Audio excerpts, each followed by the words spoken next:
Have you ever heard the story of the goose that laid the golden eggs? It's a classic tale that teaches us a powerful lesson. Let's dive in. Once upon a time, nestled in the countryside, lived a humble farmer and his wife. They didn't have much money, but their life was simple and happy.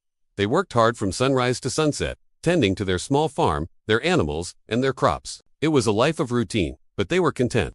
One bright morning, as the farmer was making his usual rounds through the barnyard, something caught his eye. A goose, unlike any he had ever seen before. Its feathers had this incredible shimmer, almost glowing in the morning light, as if they were spun from pure gold.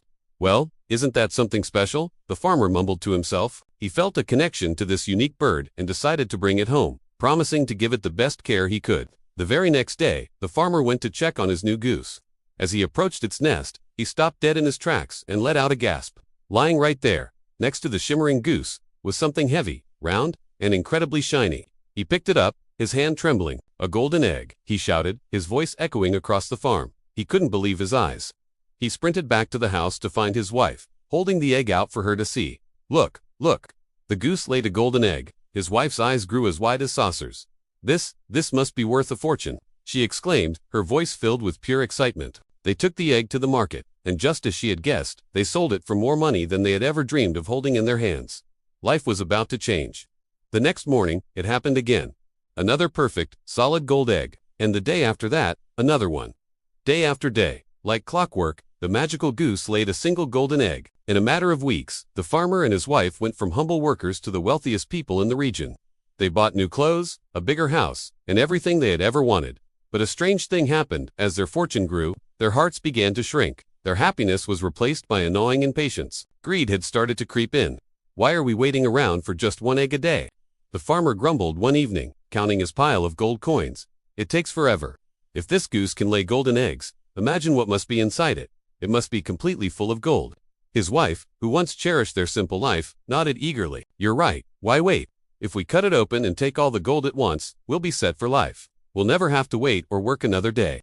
The idea seemed brilliant to them in their greedy state. The thought of instant, unimaginable wealth was too tempting to resist.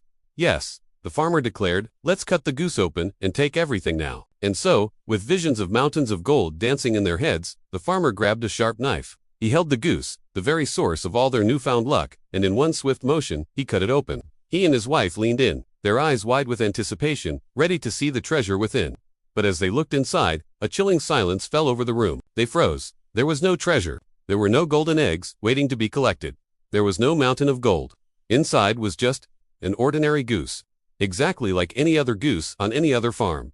The magic was gone. "Oh no," his wife whispered, the color draining from her face. "What have we done?" In their desperate rush for more, for everything all at once, they had destroyed the one thing that had brought them so much. The source of their wealth was gone forever. There would be no more golden eggs, and there was absolutely no way to get their magical goose back. They had everything, and in a single moment of greed, they lost it all. This story is a powerful reminder, isn't it? It teaches us about the dangers of greed and the importance of appreciating the good things we have, rather than constantly wanting more. True wealth isn't always about having the most, but about valuing what we have. Thanks for watching, and if you enjoyed this story, don't forget to like and subscribe for more. See you next time.